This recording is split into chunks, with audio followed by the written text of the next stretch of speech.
Chapter 1. That's all. So that's what I'm going to talk about. I'm going to show you how many chapters Bhagavad Gita has. 18 chapters. Bhagavad Gita is a universal book, no? If you talk about Bhagavad Gita... Actually, few of them are very... Yeah, I'm going to talk about that.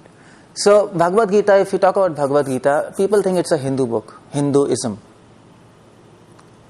Have you heard about Bhagavad Gita? Especially Indians have. Have you heard about Bhagavad Gita? Not before now? Okay, good. People think it's a scripture of Hinduism, but it's not like that. Many great people, they read Bhagavad Gita. For example, Mahatma Gandhi used to read Bhagavad Gita. And he used to say, whenever I face disappointments in my life and I don't see a ray of hope, I consult the knowledge of Bhagavad Gita. This is Mahatma Gandhi, okay. Any scientists? Okay, fine, yeah. Northfield Whitehead, you have heard about him? Big philosopher. He said, Bhagavad Gita is the greatest metaphysics human mind has ever conceived. Many scientists many philosophers and activists like Henry David Thoreau. He said, I bathe my intellect in the morning with the knowledge of Bhagavad Gita.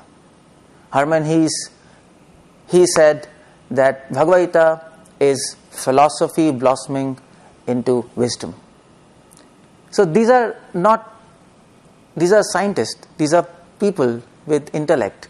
And when they read this book with an open mind, they could understand it's not a religious book. It's not a sectarian book. It is not mythology. It's not superstition. It is giving you why to the meaning of your life, to the purpose of your life. Now I'm going to show you what's there in Bhagavad Gita. I can't give you everything, but I'm just giving you a glimpse and understanding how this book proceeds. Okay, first chapter of Bhagavad Gita is, there are 18 chapters and 18 wisdom. So every chapter has to teach you one wisdom. So just like in America, you have that book, 7 Habits of, what's that? Highly successful businessmen, people, highly effective people. 7. Stephen Covey? That's right. Okay, fine. So we have 18 habits of highly spiritual people. You can talk like that. 18 wisdoms, 18 pearls, which Bhagavad Gita has. First chapter has got to teach you this wisdom. Material, give me this. Okay. Material desires brings miseries. Such a simple concept, but we don't think about it.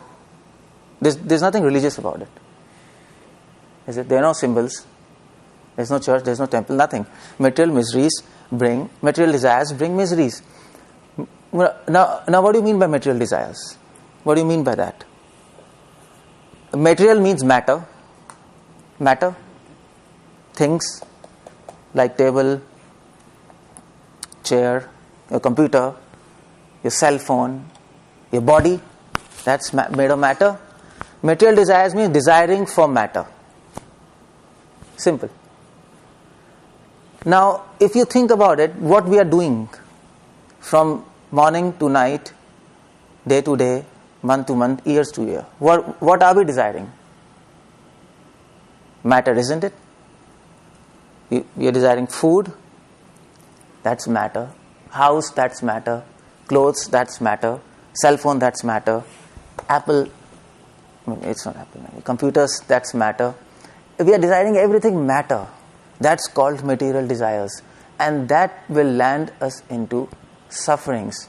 Why? You might ask why. What's the problem? Desiring only matter. There's a problem. Because if you desire matter, if you always desire matter, either you lose matter or they lose you. One day it will happen, no? Things will get destroyed. You lose something. When you lose something, you get frustrated. Isn't it? Somebody might steal your cell phone, somebody might steal your bike, somebody might do something. You don't get food sometime. So you're always thinking of matter, okay? You're always thinking of your body. Whole society is geared towards this body. So you get frustrated if you don't get things for yourself, for this matter. And if you manage to get all these things, you get greedy. Isn't it? If you get money, $1 million, that's matter. If you get money, you desire more. If you get 3 billion, you want 4 billion. There's no end for that, no? There's no end. You might think if I get $4 billion, I'll be happy and peacefully sit. No, that's not going to happen. Because as soon as you get $4 billion, you have somebody who has $8 billion, and you want that. And you want more and more and more and more. So if you want matter, either you end up in frustration because you don't attain that, or you end up in greed. That's a problem with that. And anger and greed, that's suffering, because if you keep on demanding in your mind things, mind isn't full of anxiety. It's planning, how should I get this, how should I get that. That's obvious, no? That happens with all of us, no?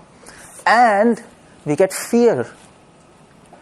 It is said in scriptures that everyone is in fear. People who have material desires, they are in fear. Young people fear old age. Old people fear death. Beautiful people who are beautiful, they fear losing their beauty. People who are rich, they fear losing their money. People who are poor, they fear their poverty. People who are scholars, they fear debates. People who are foolish, they fear insecurity of knowledge. Everybody is in fear. So, matter brings fear, anger, frustrations and greed. That is what material desire is all about. Material desires brings miseries. You have to sit and think for this. This is proper wisdom. You have to sit and think. You don't have to just give time to yourself to think about it. It's very simple. Very simple.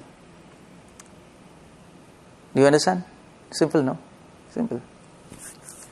Now, we are always thinking of our body, my health, my beauty. It's not bad to think about it. But if you always thinking about it, then problems start. So the problem is, so the point is how to get rid of material desires. Because material desires are a problem. So second chapter of Bhagavad Gita begins with the knowledge of soul and body. There's something called spirit, something called body. Body is matter. Anything related to body is material. Anything related to soul is spiritual. You understand? But Bhagavad Gita questions now, second chapter questions, is there any proof of soul? That's the point. Any scientific proof of soul? And Gita gives you the scientific basis of existence of soul. Is there anything beyond this body? No? Okay, fine. We are thinking always about the body. We are thinking always about things related to a body. Now, is there anything beyond body? Beyond our brains? Beyond this matter? There is soul. Now, is there any evidence for that? So, Gita gives simple evidence. There's very simple evidence. First evidence is by our common sense. There are scientific evidences. Krishna says, Dehinosmi natha dehe kaumaram yavanam jara. He gives example. He says to Arjuna, apply your common sense first. Don't go to science first. First, common sense. Is it? Everything cannot be proved by science. Do you agree? Everything is not under domain of science. For example, you can't prove. Can you prove somebody loves somebody else? You don't need science for that, no? You can apply common sense. Okay, fine. Or if a patient comes to doctor and he says, "My dear doctor, I have pain." So what will doctor say? First, prove me you have pain, then I'll treat you. Is it? Patient will say, "Come on, you're mad. I know I have pain, no?" So for everything you don't ask proof. This habit of asking proof is not a good thing. Some things you have to apply a common sense and you can know. So Krishna says in Bhagavad Gita, he says, okay, fine. I'll tell you that your soul, you're not this body. You see, he gives example of, we are changing bodies, no? We are changing bodies at every moment. If you see your childhood photograph, that's different. That's different, no? probably you yourself will not be able to recognize your childhood photograph. And when you become old, you click yourself now. Of course, everybody clicks. When you become old and you see present photograph, you'll not be able to realize this is me, no? Is it? So our bodies are changing, but we are not changing. I am I. And this problem science is facing today. There's a scientist, Rudolf Steiner.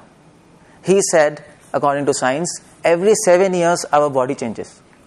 See, every second our body is changing, according to science, no? Our blood cells change after every 120 days. Our skin cells change after 35 days. Liver cells take around 5 days. Epithelial cells, they take around 15-20 days. Everything is dying and changing, dying and changing. Our brain changes. After 7 years, your brain is new brain. All neurons die and they become new.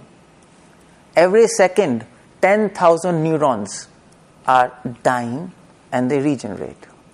Or maybe there is wear and tear. You understand neurons? Brain. So everything is destroying, everything is regenerating. After every 7 years, your body is different. Your brain cells have changed. But have you changed? After 7 years, do you feel, who am I? No, we are we. That I continues. You understand? That is why Descartes said, I think, therefore I am. You've heard about that? Cogito ergo sum? He said, Descartes, he went for a thought experiment. And he said, see, everything is changing, but minus do not change. We are we. After 7 years, I am I. After 14 years, I am I. After 15 years, I am I. And that is a problem with consciousness. Nowadays, consciousness studies, people who are studying consciousness, psychology, there is a scientist, David Chalmers. I was supposed to meet him in San Diego. He lives in San Diego, and because I meet scientists, I talk to them. And he proposed a puzzle for science. He said, why do we feel that I am I? That's a very hard problem in consciousness. I-ness continues. You're getting my point, all of you? So my body is changing, but I am I. This means I am not body. Simple. It's very simple. Any arguments? Very simple, no? Any suggestions? So, that is the first common sense understanding. We are separate from body. We are something separate from body. You can call us soul or something else, whatever name you give. But we are not just bodies. Okay. This is something common sense example. Now, is there any other proof that a consciousness can exist without outside body? Is there any proof for that? Is there any hints? Now, see, first point is you have to be a little open-minded to understand all these things, because sometimes science can make you blinded. And Watson Crick, you know Watson Crick? Watson Crick, who discovered DNA. He said scientists should always keep in mind that nothing exists beyond this body. He said that. You should always keep in mind. It is a bias. Science is supposed to be open, no? Open to understandings. So, if you are open, you can understand many things. Now, I am going to give you an example. Now, some scientific evidence which will at least provoke you to think there is something beyond body. Something beyond body. Now, okay, I'll give you that now. Oh, how do you do this? Okay, this is a person without brain. What do you do this with this person? If you say we have brains and brain is everything, what do you talk about person who is having no brain? There are some conditions called as hydrocephalus. You know hydrocephalus? There's a brain, this is water. This is water. And there's a thin layer of brain. This person, you see CT scan. This is normal person, this is his scan. And it's all black, no? There's no brain for him. Just a thin layer of brain. This is anterior view, this is lateral view. Everybody has brain, you know. If you say you don't have brains, what do you mean by that? And this is not me, this is New Scientist quoting of, there are many people reportedly who are having who are having normal IQ, no mental retardation, but still, when you do CT scan, they don't have brain. Doesn't science need to understand all these cases? But science doesn't want to understand because we are brain. There are certain theories to explain this, but nothing fits because his brain is just very minimal, thin, gray matter. Just 2 days back, somebody told me in India there's another child who was CT scanned and he didn't have brain. Again, hydrocephalus, condition of hydrocephalus. But the point is, we're not talking about disease. We're talking about a condition where a person doesn't have brain. So that is why the publish was in this article, is your brain really necessary? That's a question they're asking. You don't need brain or what? Now the point is, science can do two things. Okay, forget this example on one side. Forget this. We don't want to consider this example. We have a theory, brain is necessary, and things go on. But science is supposed to analyze all examples and then make a theory, no? If you want to put this example in a theory, science has got to change. It must change. This is one example which nobody's talking about. You can go on Google and you can search. Nobody's talking about this in science. In consciousness studies, some people are talking, but nobody's interested to talk about. This is one example. Now, okay, I'll give you another example for that. I don't know whether you know about this or not. It's the case, Pam Reynolds case. Have anybody heard about this case? Anybody? Nobody, okay. These cases are not taught in your curriculum. They'll not teach you all these cases, because if they teach you, then they have to explain scientific laws must change. And nobody wants to change scientific laws which are established for 300 years. So it's a paradigm shift, no? So this lady, Pam Reynolds, she lives in Atlanta. She's there. She was a singer and she got this aneurysm. You know what's aneurysm? Like arteries, they swell. In the brain, she got aneurysm in the brain. So there's the aneurysm there. And they took angiogram. That's in a brain. Hare Krishna. What's happening? I think it's a Google handle. So that's the aneurysm in a brain. And that aneurysm was just, if this is a brain, it is below the brain here. It's here. So you have to do some surgery, because if you don't do some surgery on aneurysm, it will burst and you'll get brain hemorrhage, no? Is it? Simple, you die. So she went to a neurosurgeon. She went to a neurosurgeon, and neurosurgeon, he said you need a surgery. But the problem with that is, if you want to do surgery on brain, you have to stop circulation, blood circulation, is it? To cut that brain, you have to go inside, you have to stop blood circulation, because you are trying to prevent hemorrhage. But if you don't stop blood circulation, you end up creating more brain hemorrhage, no? So you have to stop blood circulation. And to stop blood circulation, neurosurgeons, they decrease the temperature of brain. We know. You decrease, because I mean to say, I have done many operations, so I've attended, I'm not done. I'm not a neurosurgeon. But you have to decrease, and then you put heart-lung ventilator machine. You drain out all blood. So her brain was practically brain dead. It was frozen, brain dead, no electrical activity. Heart stopped, you circulate the blood. Breathing stops, or maybe artificial respiration. Practically she's dead. She's dead. Brain death means you're dead, no? But the problem with the case, this is okay, every operation was done, but the problem with this case was, after the operation, she came back. She came back to consciousness, and she said to the doctor that she could see everything what was performed on her in the operation. She could see what instruments were used. She could hear what they were talking. She could see the operation like this from the ceiling, from the vantage point of ceiling. From up, she could see what's happening down. Now, how do you make a sense out of it? How do you make sense out of it? Some scientists say that she was hallucinating. Hallucination?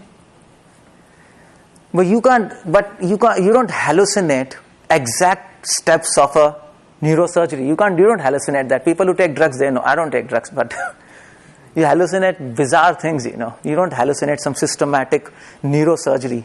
Otherwise, you don't need a neurosurgery course. You just take a dope and you are a neurosurgeon. It was that simple as that. You can do that. But it doesn't happen like that. So, this is not simple hallucination. She was watching. In fact, there's a case recorded in New Scientist. That person was being operated and then she sued the doctor for brain surgery. And why she sued? Because she told that, while I was being operated, I was almost brain dead and you were operating on me and you were flirting with the nurse. He was cutting jokes on the nurse. And she was saying, come on, it's my life and death. And you're joking, and I could hear that. And he was shocked, how do you hear? Because you're brain dead. Clinically, artificially induced brain death. So this case is about to change science. Although nobody is talking much about it, but if you can go on Google, there are debates going on. This case is about to change science. This case proves consciousness can exist outside your body. Brain is not really necessary. And that is all spirituality all about. Spirituality, we are all scriptures, all spiritual people, they are saying brain is not everything. It's not everything. Now go on Google, read about this, or maybe Pam Reynolds case. It's a famous case. Many other cases, there are many cases like this. So this is technically called as out-of-body experience. You have heard about it? Out-of-body experience, OBEs. There are many cases about like this, but this case is special because all those cases happened outside in the field. People got unconscious, they got out-of-body experience, they came back, and okay, fine. But this case is controlled case. She was artificially induced brain death. We know that she couldn't see, she couldn't think, she couldn't speak. It was impossible in this condition, and still she had this experience. What do you do about this? So second chapter is giving you this wisdom. Your soul, you are not this body. Now if you want to understand your soul, see, everything you can't experience, you can't see, no? Now you might say, okay, show me soul now. If we are all soul, we are not this body, show me. Everything you can't see. Some things you have to feel, no? Experience, is it? Just like I was asking you, okay, can you show me this? Can you show me your car? You can show me, okay, I can experience. If you have a water, if you dissolve salt in water, then how do you know that there's salt in water? By seeing? No. You have to taste it, no? By taste. So some things you experience by taste, by seeing, by smell, but some things you experience by feeling. Pain. Pain you don't see, you don't smell, you don't taste. You don't experience pain by 5 senses. You experience pain by feeling. Am I right? And yet you are sure pain exists. So similarly soul. If you do, that's why there is meditation, there is spirituality. When you meditate, when you do spirituality, we were chanting, we're meditating on sound. When you meditate, you can experience soul within you. You can experience there is consciousness beyond this matter. It is matter of experience. It is not matter of seeing. Am I clear? This is the second wisdom of Bhagavad Gita. Now I gave you some scientific examples because this is age of science. Everybody, it's not bad to speak about science, but you need some science to convince people. So of course these cases are not there in Bhagavad Gita, but I gave you just an additional thing to make you convinced that, to make you start thinking that there is something beyond matter. Okay, third chapter talks about actions. Our actions in life should be conducive to realization of soul. If we are soul, and there are hints by common sense, by science, everything is not matter, everything is not body, everything is not proteins. America, people like to talk about proteins. Proteins, everything is protein, everything is not proteins and matter and body and food and health. There are some things beyond all these things. You have to open your mind. You can't be just in a box. Science, how much science knows? Tell me how much science knows. We just know 5% of universe. We just know 0.5% of oceans. Science is having so less understanding of the universe, of the phenomena around us. It can't claim it can understand everything, no? Is it? And there are hints like this to make us understand, to make us provoke that there are things beyond. Okay, fine. I'll give you one more example that there's something beyond matter. If you know about something about brain, when you see something, the image is formed in the eyes. Everybody knows? You see images formed here. And that image, it goes to brain. But the funny part is that image is formed in inverted. If I see this controller, the image of this controller is formed inverted in my eyes. You know this? And that inverted image, signals will go to my brain, and my brain will receive an inverted image of this controller. In my brain, this controller is like this. But we don't see it like that. We don't see it like that. Something is happening that we perceive it like this. Although the image is inverted. This is a big problem in psychology, inverted image problem. What do you do with that? So many scientists, they say, okay, fine. So now we have to accept that there is something, consciousness beyond this neurochemical activities of brain, which is making this image upright. There are many things like that you can go and read. Third chapter talks about if we are soul, our actions should be conducive to understanding soul. That's what life is meant for. To meditate and realize that we are beyond this body. Everything is not this. And I told you, for this you have to meditate. Either on sound, vibration, or whatever spiritual process. It's not matter of seeing. You can't see. You have to experience. That's what is third chapter all about. So how our action should be conducive? Simple. Don't act, don't make your life surrounded by actions which are only concerning with body. Don't do that. Don't do that. You have to spend some of your time to give to meditation. So what we do is we do mantra meditation. We were chanting just now. We do mantra meditation. So that will help us to go beyond our body and understand we are soul. And there's an example given. If you have a pot, Now in a pot you put water and you put coin in that. So coin goes on the bottom. And if you shake the pot, the water shakes. And when the water shakes, and if you see the pot, you will not be able to see the coin, is it? You can't see the coin because water is shaking. But once the water stops shaking, it becomes stable. Then you can see the coin on the bottom, is it? Similarly, if your mind keeps on shaking, it's not peaceful. You'll not be able to see that you are soul, you are beyond this matter.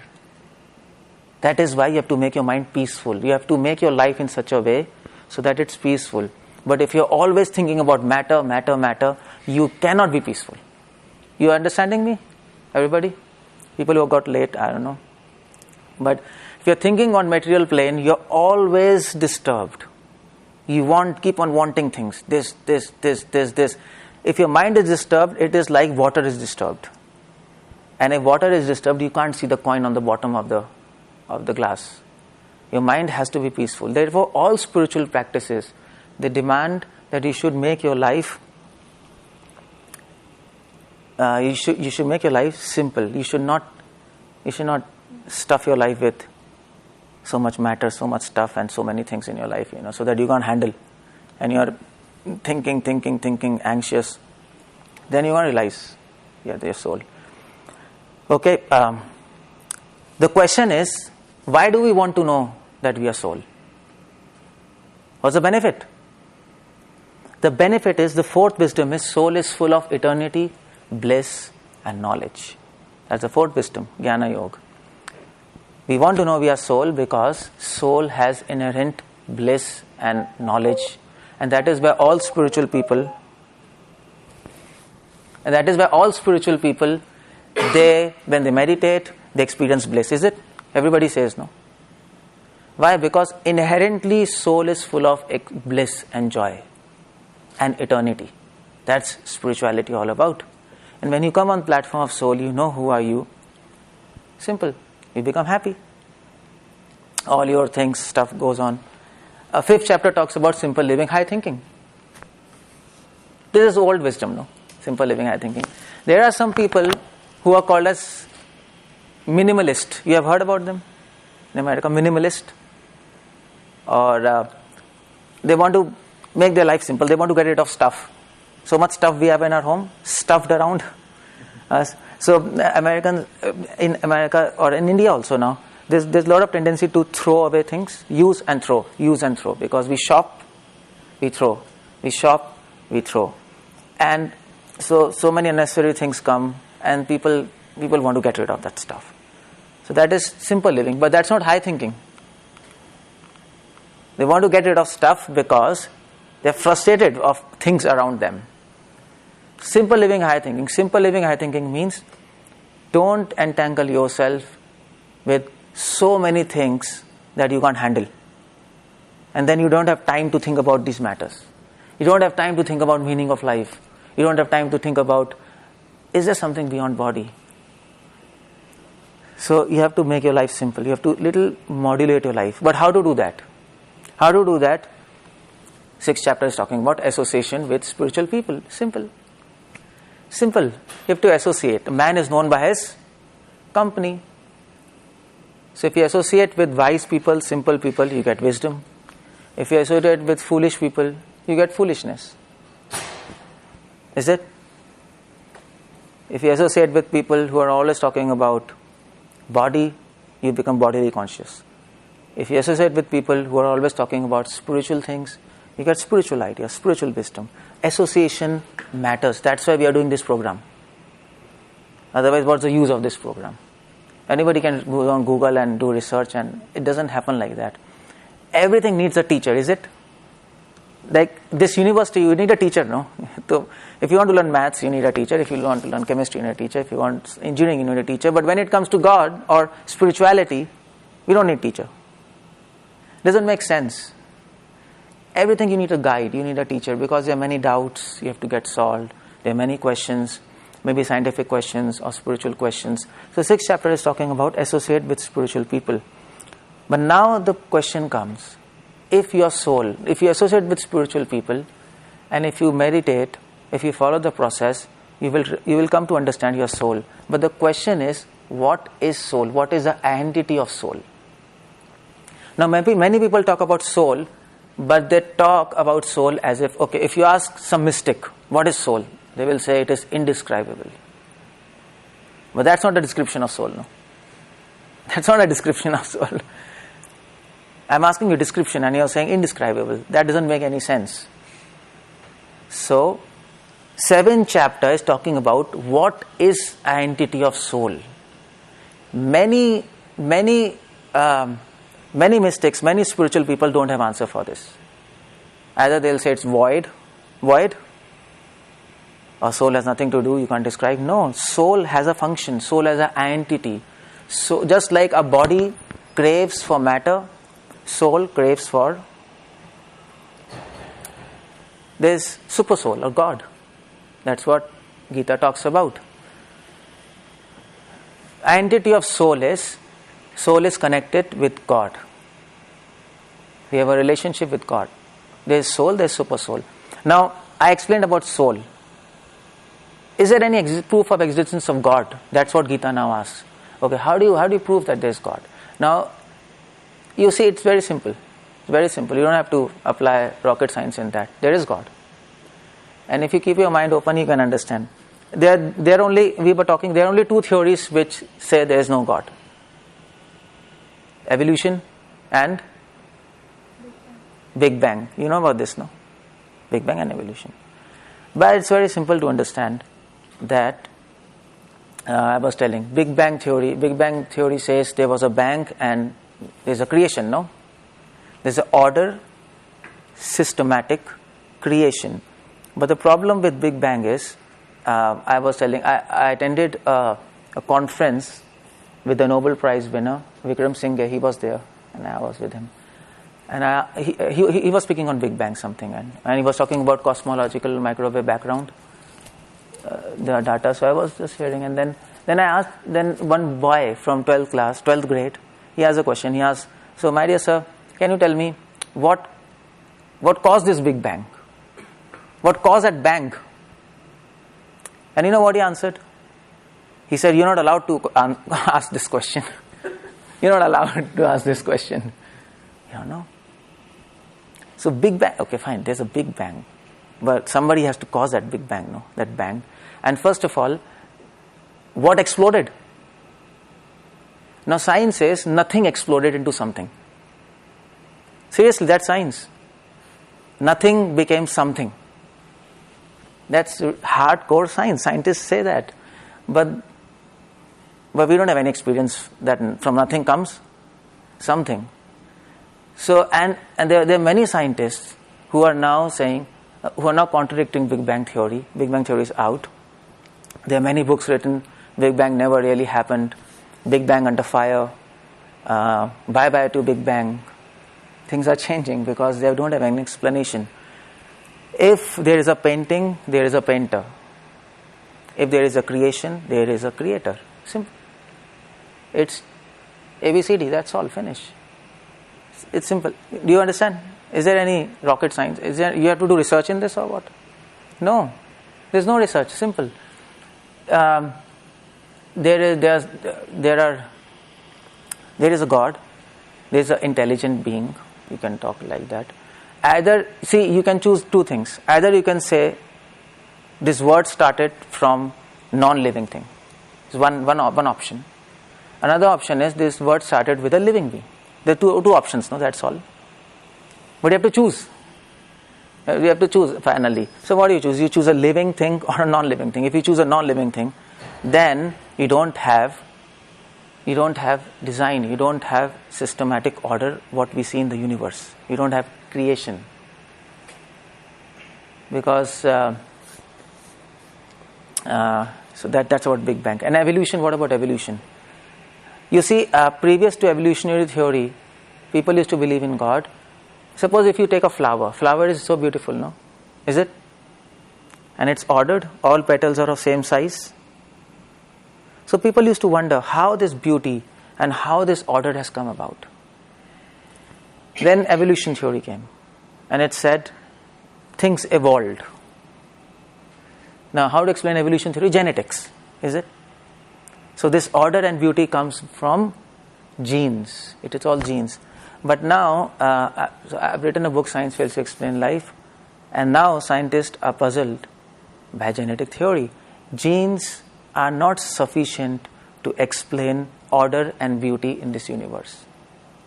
They are totally insufficient because they're getting confused. As genetics are advancing, they're getting confused.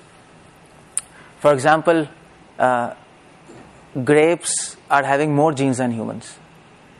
You know this? A mice is having... If you take genetic makeup of a mice and if you take genetic makeup of a human, they're exactly the same. How do you explain all these things? So things are becoming more puzzled.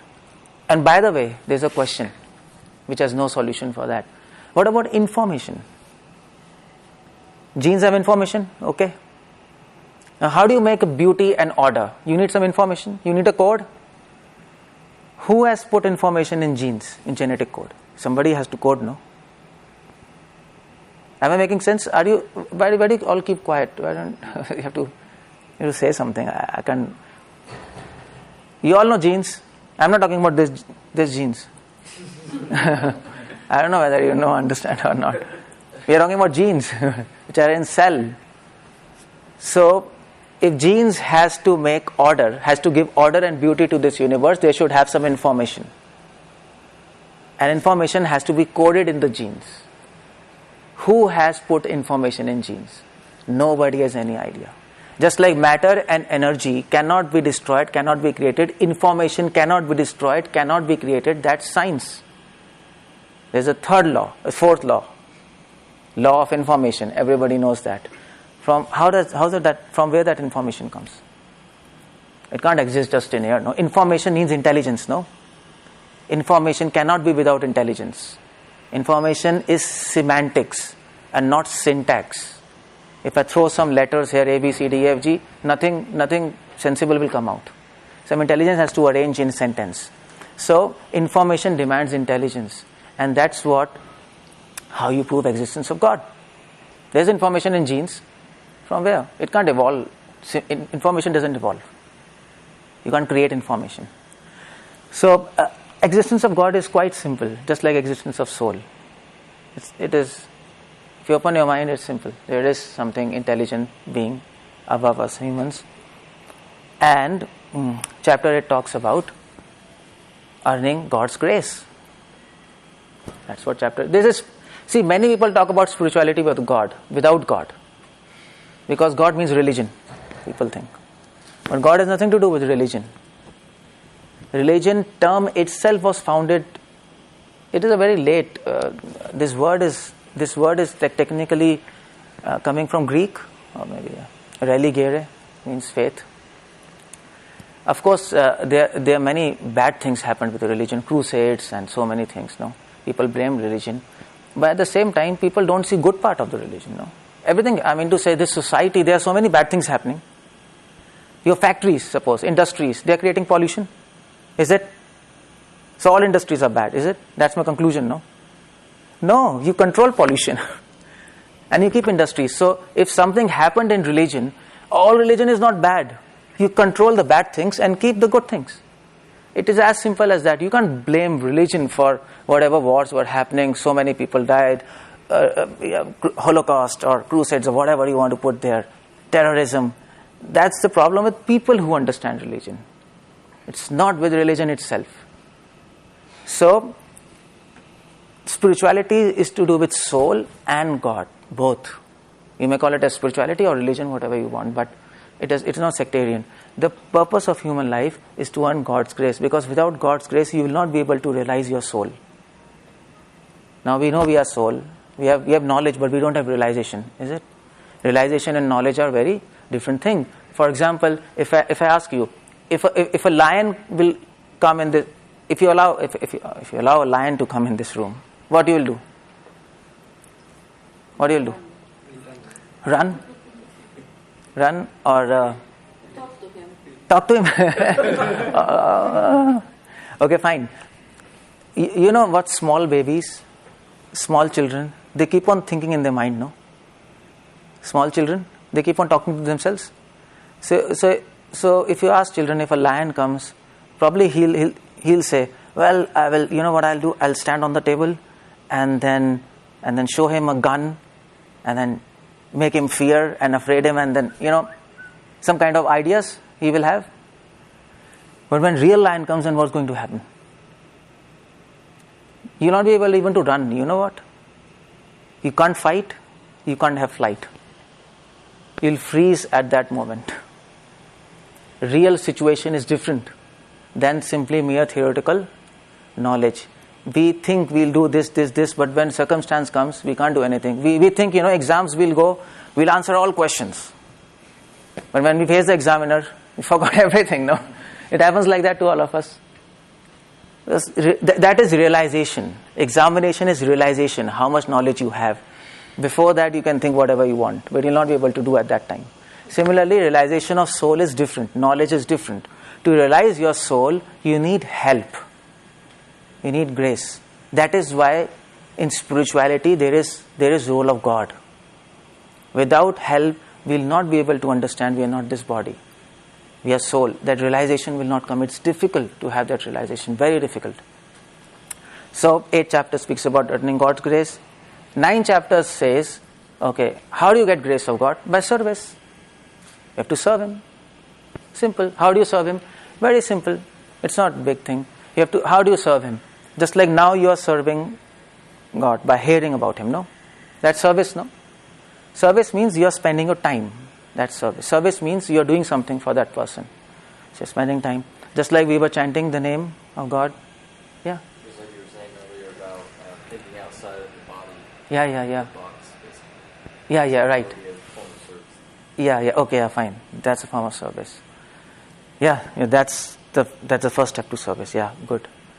And then chanting his names, that service. Understanding that knowledge, that service. Associating with people whom you can understand this knowledge, that's service. It's all service.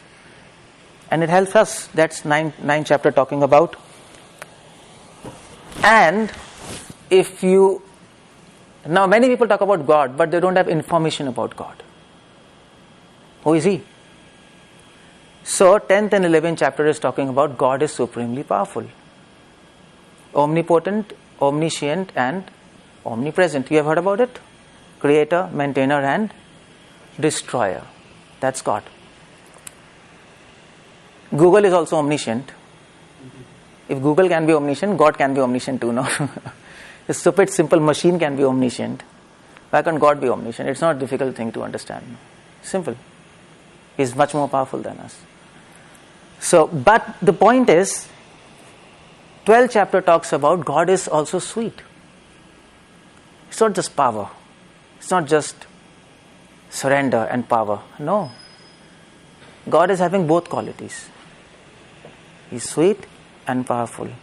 And that is why the purpose of human life is to understand Him and then develop love for Him.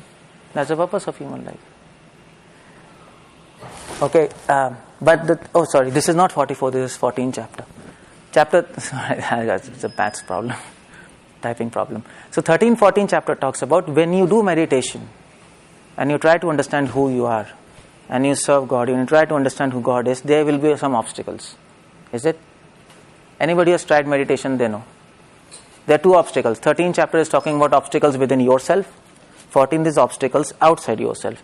Within us, obstacles is when you do meditation, your mind is a big obstacle. No, it keeps on running. Keeps on running. It will not stop. This merely shows that you are not mind. Is it? If you are mind, you could have controlled it. You are different from mind. You are something which you are trying to control mind, and that is called consciousness. Simple, no? So, there is an obstacle. A mind will keep on running here and there. And there is an external obstacle. Your friends, society, they'll create doubts. Come on, you go to spirituality, you go to God. Why are you wasting time, Let's hang around in McDonald's. There's McDonald's here? I don't know what's there. KFC, maybe KFC. In India, they have McDonald's. So this is not the age to go into spirituality. This is the age to enjoy and hang around. And no, this is not the point. So people will create doubts, people will demoralize you, people will reduce your confidence, and we have to face both these obstacles. How to get rid of these obstacles, internal and external? We have chapter 15. You have to accept guidance. That's why we need guidance. We need teacher. He can help you. No, he can help you to surpass these obstacles. Your doubts. If you have some doubts, you can ask. Your mind is not peaceful. He can give you tips to make your mind settled. He can help you to mold your life in a healthy, peaceful, satisfied way so that you can understand what you are supposed to understand. You can perfect your life. You can be happy after all. Okay, this is important. 16 and 17 chapter. Now when you are practicing spirituality, you need to know whether you are advancing or not advancing. Is it? You need to know that, no? Or you are doing anything. You need to know what is happening. That's science. So when you practice spirituality, 2 symptoms should be there. 16th chapter is talking when you are understanding who you are and who God is. First symptom is you will develop good qualities. It's simple, no? It's not difficult. You develop good qualities. You get free of anger, greed, envy, because now you are no longer thinking of matter. You develop good qualities. Good qualities means mercy, ahimsa, satyam, saucham, tapa, arjavam, simplicity. That's what Gita says. Then peaceful composure. All these good qualities will come in you. And determination. 17th chapter talks about determination. You get determination. You get determined in your knowledge about God, knowledge about soul. You can't be confused by people. In fact, you can help them to understand spirituality much better. So 2 qualities. That's what is religion all about. Gita defines religion not as a sect. There's a definition of religion in 17th chapter.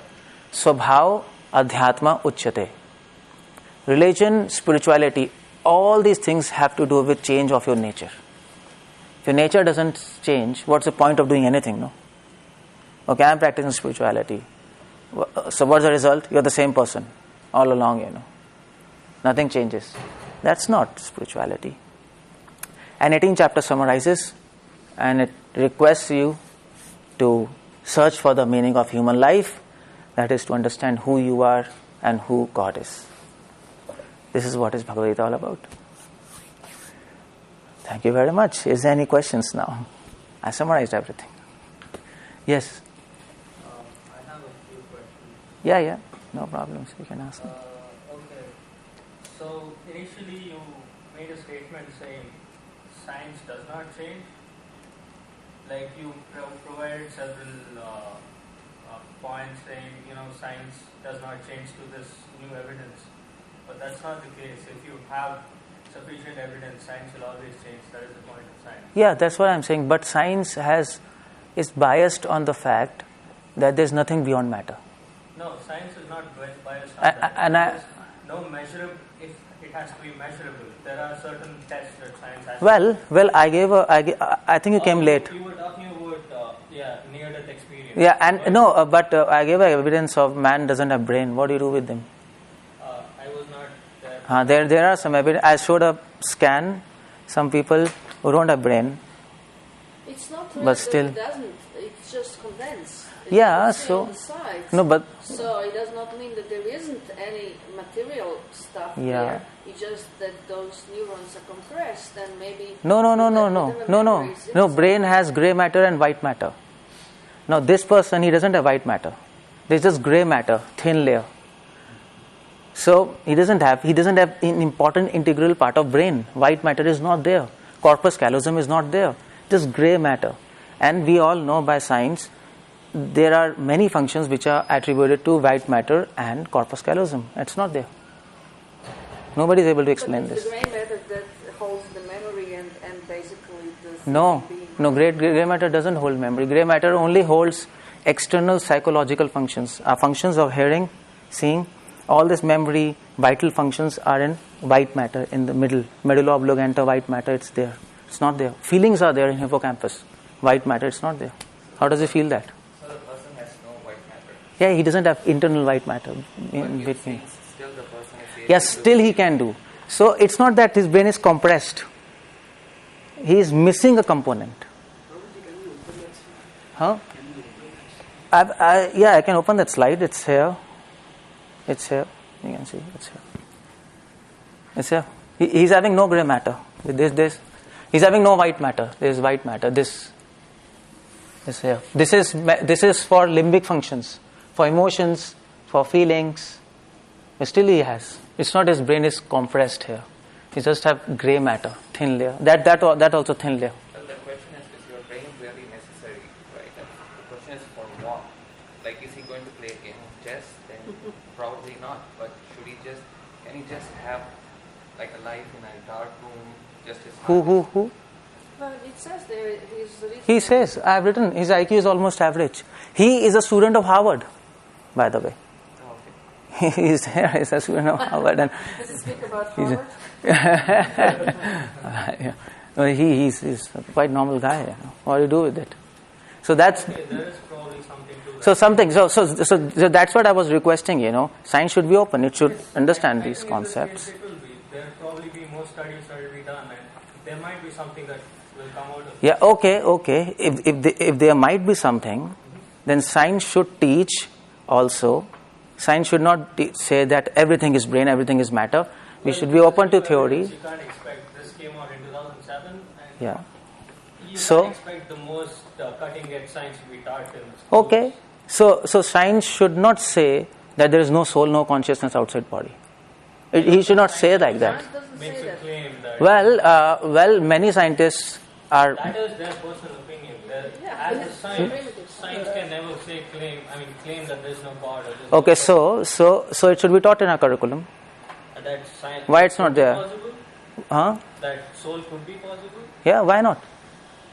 Why not? Why it's not taught in our universities? Okay, there are a lot of other things that could be possible. Why do you have to say soul is possible? Why can't it be anything else? You can make up anything that could be possible and which we don't know about. Why does it have to be soul? You have a preconception because you come from a religious text that says there is. Well, it's not religion because it's not just one hint. I mean to say, we are also talking about outer body experiences. How do you explain that? Outer body experiences are hallucinations. No, okay, fine. See, that's what I was quoting this case, Pamranol case, and you go. It's a controversial case. So the point is, what science cannot explain, it puts in controversy. Yes. But the point is, people who are experiencing these things. Experience a lot of things. There are a lot of drugs that can put into a lot of hallucinations. See, I'll tell you one thing. Drugs cannot hallucinate. People who are taking drugs, they cannot hallucinate 4 things. That's your assumption. No. You can do a lot of things. You don't know. No. Wait. Drugs cannot give you. People who are taking drugs, they can't give you a proper explanation of any neurosurgical process. Again, that's your assumption. There's nothing. There's nothing science which said it is all people who deal with drug addicts. They say drugs doesn't produce a systematic knowledge of anything. It is all gibberish hallucinations. That's all. See, even I was of your opinion, but recently I saw a documentary like A Group of Seven. It's about a neuroscientist. Oh yeah, that person. Yeah, I remember. He goes into he has this near-death experience. He goes into coma and he experiences a lot of stuff. And when he comes out, he has very bad. I forgot his name. What was his name? Like deadly disease and. Yeah, actually, I'll speak about him. He's a neurosurgeon, and he suffered from meningitis. You know meningitis? So his whole brain was overtaken by meningitis. Now he was a neurosurgeon. That they say that creates hallucination.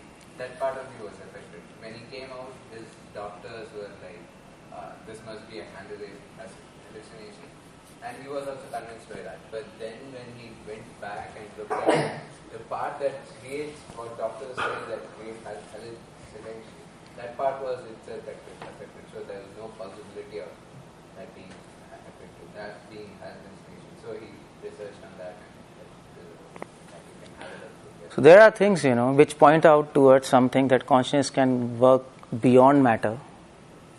Why we were not taught all these things in our schools and universities? Why we were not taught about all these things? That's a simple answer. Why? Schools teach what you want to learn to earn money. That's it. So then, okay, fine. So that's why we are having this class to tell you, there's something beyond this.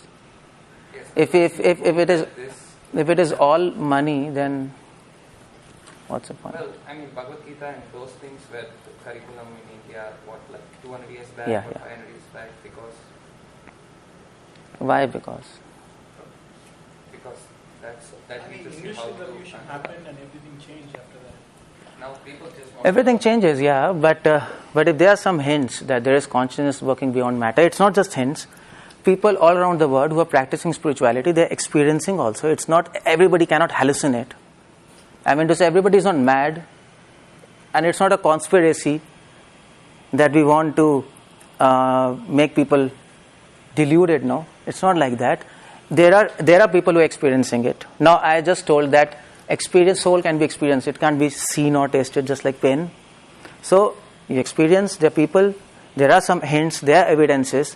Why this body of knowledge is not open to people? Okay, fine. This is there and this is possible. If it's not taught you in schools, we are telling you this. Let's try to understand this. What's the harm in that? No, there's no harm in understanding that.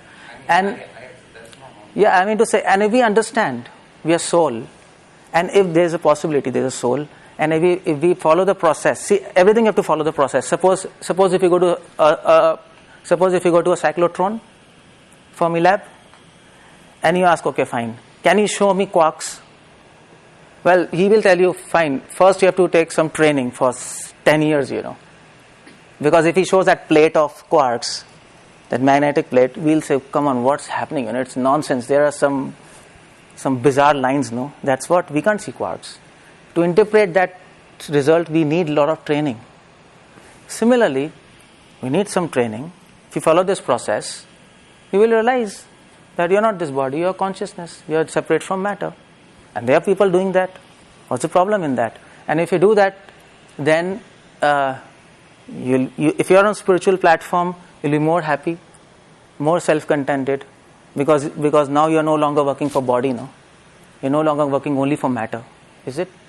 You're not running after matter, you're not running after fulfilling demands of your body only. It helps you. You're more peaceful, you're more satisfied, you're more happy. That's all. So why not just try this knowledge once? Why this is not available? We are making it available. Just try it, simple. I don't think it is still available unless, like you said, it's in the curriculum of school. Yeah, so that's what we want to put it in curriculum of school. We want this. That's fine. You can sit here. You can come here.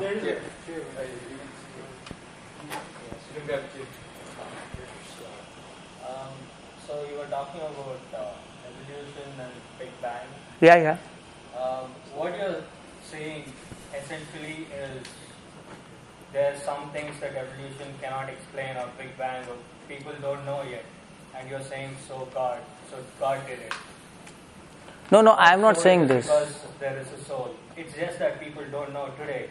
There might be more information that comes out later on that might prove any other way. I don't know. What way? Why is your default state that I don't know, but rather than that God exists? Why does it have to be that if you don't know something, you don't know something? It's not that something else has to be true. No, it's not just don't know. It is that without an intelligent being, this creation is not possible. Whatever information you take. Because suppose if Big Bang theory is out, you get another theory. No matter how much explanation you give, everything is combination of atoms and molecules. That's what science has now. That's what science has. But atoms and molecules cannot think, cannot produce information. Information needs intelligence. Without information, atoms and molecules cannot form anything. To make formation, you need information. That doesn't make sense because information is any energy. Energy is created regardless of intelligence. If there's solar energy that can create more complex systems. That is what created life. How can it create complex systems? There were certain mechanisms that happened. What? Certain reactions. No, what kind of mechanism? Tell me. No, wait. No, what kind of mechanism? There is no mechanism with science. There is no mechanism. They say there are certain kind of mechanisms. That's what I'm getting at. Because I'm saying we don't know what mechanisms created. See, the point is simple. Non-living substance cannot think. There cannot be information there. So, no matter how much complex theory we can make out of non-living things, it cannot create information with itself. It's non-living. This cannot think. So any order, any systematic thing you see, there is information, you need intelligence. Your explanation need intelligence at any point of time. No matter how much complex your theories are, because they are all non-living. Suppose brain. Now people used to say brain produces consciousness. Yeah. Okay, neurons. Yeah. But the point is, neurons are simple chemicals. So it is foolishness to say that some chemicals come and they produce consciousness. How? Matter cannot produce life. And it has been disproved long ago. Louis Pasteur, he disproved that life comes from matter. You know pasteurization? What he disproved was that there was spontaneous generation. Yeah, spontaneous generation of life. What you don't have is spontaneous generation of life. What you have are complex chemical reactions that eventually come together to build the simple molecular life that you see. Whether or not that actually requires a being or not is irrelevant because theoretically we should be able to just recreate it in a lab at some point. Yes, so see the point is, Louis Pasteur said he showed that there is no spontaneous generation of life, okay? So life doesn't come from matter. Is Right, it? but He showed. but Okay, fine. The experiment that he was doing was that he took a pile of stuff, put it in a Pile of meat, jar, something, yeah. and then twisted it off, boiled it, sterilized it, and then showed that there was no life spontaneously coming from it. So- but the thing is there were no chemical reactions going on. It was completely sterile. So The point I'm getting at is your example of life spontaneously coming out of nowhere is somewhat of it's a misrepresentation of the original. No. We are trying to say he gave certain kind of logic, certain kind of hint, because previous to him people used to believe life comes from matter, and it was very easy to understand. Okay, chemicals react, and consciousness, life comes. But he gave certain kind of, he blocked certain kind of understanding. Okay, life cannot come from matter. But I understand your point. You are talking about chemical reactions. Okay, complex chemical reactions can produce life. By the way, I've written a book, Science Fails to Explain Life, and this is again, scientists are proposing a solution. Okay, life emerges from complex chemical reactions. Okay, but the point is, chemicals are dead. We don't have even a definition of life now. How do you think chemicals react and they produce emotions and consciousness? Nobody has any idea. Nobody has any idea how to begin that theory. It's a proposal. It's a proposal, and they're trying in laboratory. Our proposal is there is life beyond complex reactions. It's a proposal. We are also proposing. They are also proposing. They are trying their experiments. We are asking you to do experiment, do meditation, and you'll come to know. Both of them asking experiments. We are also saying, they are also saying. There is a proposal, we are having a proposal. Why don't you try this as well? What's the harm? It's experiment, just experiment, that's all. Finish. I'm an agnostic person. Could you elaborate more on the existence of God? I'm open for that. So the thing is, you said well, we don't know the origin of Big Bang, so someone should have created it. Yeah. And the counter argument is, for someone to come, who created them? Then who really is God? Well, that's an infinite regress. Okay, someone created, then somebody else created, then somebody else created. Okay, that's an infinite regress. So, if you're talking philosophically and logically, infinite regress is a fallacy. You can't go infinitely. So that is why we have to accept a certain point to stop. By the way, definition of God is there is no cause of God. He's the cause of all causes. That's how we define him. So you can't go beyond the definition. We can ask this question. Oh, fine, that's a valid question. Who created God? Then who created? You can keep on going. Actually, there was a big thing here to Bhakti Yoga once. If I remember correctly, he said something to the effect of, well, you could ask who created the universe, and then you could ask who created that God, and who created that God, and who created that God, and go on and on forever. So if you can go on and on forever like that, there must be some sort of omnipotent Supreme Lord who is infinite in his being and in his presence, because that expansion goes on forever towards eternity and infinity. I mean, yeah. Talking of infinity, space is infinite, right? So could you say space is God? Because no one has an explanation yet for dark energy. Well, dark energy is another kind of thing, But, space is dead. God is not dead. We are already saying it's an intelligent being. That's all. That's a proposal. Yeah. That's so. I mean, the thing is, I haven't read Bhagavad Gita, so I cannot make a valid conclusion. But I should process it. My 20 cents on your question would be, you don't need to prove whether God exists, but you can ask why there should be someone called as a God. Yeah, I mean, of course, I've asked the question many times. And the way science explains it, like Bhagavad Gita has been authored by a God. Like when you read a book, you first see who wrote that book. If I wrote a book on how to live life, would you read? You'll be like, who are you? Like, are you an engineer or whatever? But if God writes it and somebody says God has written it, then you'll be like, okay, there is something here. But for that you have to first believe, and then you read the book, right? See, the point is, many people have read these scriptures. Okay, it's not me. It's not just me. I'm not talking something from my thing. Many people believe. Many people followed it. Many people experienced. Now, either you can say all experiences are wrong, they're all mad people, and you can put it in one go and finish, everything is finished.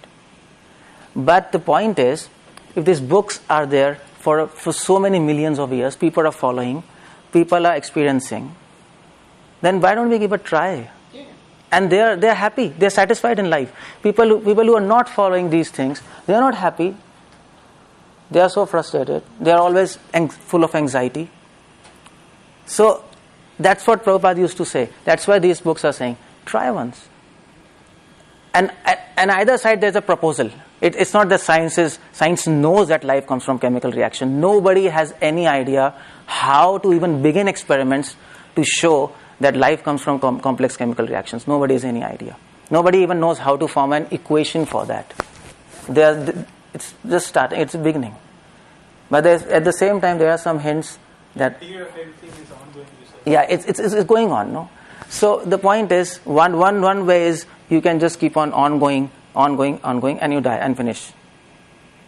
And at the end, you're not happy, you're not satisfied, you don't know what's happening. There's another way, simple. You don't have to spend all your life in that. You have to spend all your life. Read books, read this book, try to follow this for some point of time, and if you don't realize, finish. That's all. It's so simple. It's as simple as that. Yeah. You said that chapter 4 speaks about soul is full of bliss, eternity and knowledge. What do you mean by knowledge in this context? Knowledge means realizations. Knowledge means knowledge of God. That's all. Not knowledge of everything. Knowledge of God. That's all. Last question. Yeah. One of the chapters you said associate with spiritual people. Yeah. When I hear that, correct me if I'm wrong, I hear about caste. Hear about? I hear caste because you say associate Caste? with spiritual Caste? people. Caste system, the caste system in India. No. I hear, associate with spiritual people, associate yourself. Brahmins should associate with Brahmins and other castes should associate with themselves. No, this is not talking. No. This. This is not. We're not talking about caste system. We're not talking about particular Brahmins, Kshatriyas, or Shudras. We're not talking about them. Spiritual people means who have knowledge of scriptures. Who have knowledge of scriptures, they are spiritual. Who doesn't have knowledge of scriptures, they might show them as spiritual, but they're not spiritual. Spiritual people are those who have experiences, who have realizations in their life. They are spiritual people. They can be pant shirt, no problem. It's not necessary they have to be in mat dress. They can be you, anybody who has realizations, who is following the process sincerely. He is spiritual man. That's all. Who is trying to search for truth. He is spiritual. You associate with them. That's a spiritual man. Okay, so thank you very much for listening. There's no questions. And I just want to... Yeah, can you give me a book? Yeah. The word spiritual person, if it's converted into any new language, I will call him as yogi. What? Yogi. Yeah, yogis are there. There are many people like that. Are they? How do we call them spiritual? Because what my mother used to tell about spiritual means yogi. Yogis like. You can call them as yogis. Yeah. But spiritual man is who has spiritual knowledge and realizations. That's all. We have different terms. That's okay. It doesn't matter. You want to ask something? I just had a quick question. I'm sorry, I missed your presentation. I've got stuff. You said earlier in response to his question, people without having... I just want to clarify your statement. You said that people without spirituality are unhappy. Yeah. I told that. Without, began this. Krishna are unhappy, or is it just in general spirituality, or? It's spirituality without understanding spiritual knowledge, without understanding God. Anyhow, you'll be unhappy. That's what I began the seminar with. Because if we are working on bodily platform, we are always thinking about our needs. We are not self-satisfied because we are thinking we are this machine, we are body. So we need, and we become full of anxieties and we are unhappy. If you are on spiritual platform, you are self-satisfied. You know you are different from body. You have this realization. And in different ways, Yeah, and different ways. That's okay. My point of this seminar is start thinking. And try to do something with your life, Don't just sit around and there's nothing. That's a bad way of leading life, no? Is it? Just try, that's all. Thank you very much for listening. And this is Bhagavad Gita. I was talking about this book. I just explained this book for you. But there are many things here. Just give a reading to this book. It's important to read this book. I mean to say, you read many novels. Why not this novel? It's a novel. You can take it as a novel. And I'm pretty sure you'll benefit from reading this. There are many wisdom, many ancient wisdom, many people, wise people teaching you many things. Everybody's not a fool. And you can read these books. Bhagavad Gita. Some books I've written book Crazy Ideas. We are discussing about so many questions now. So I just named this Crazy Ideas. That's all. That's my things. So there are many things I come across. Whatever I could gather, I could answer from books, from scriptures. I put it here with some scientific valid arguments to provoke your thinking. At least we can start thinking about all these things. And we have, I'll just leave this one. And this is that book, Science Fails to Explain Life, about your complex chemical reactions and life and all this stuff. I've written here all because I'm into field of genetics. I was. So I've written how science has failed to explain life. What are the alternative models to explain life, Vedic model to explain life, which can explain it better. All these things I've explained in this book. If you want these books, you can take this. And again, thank you very much, all of you, for attending and asking questions. That was nice.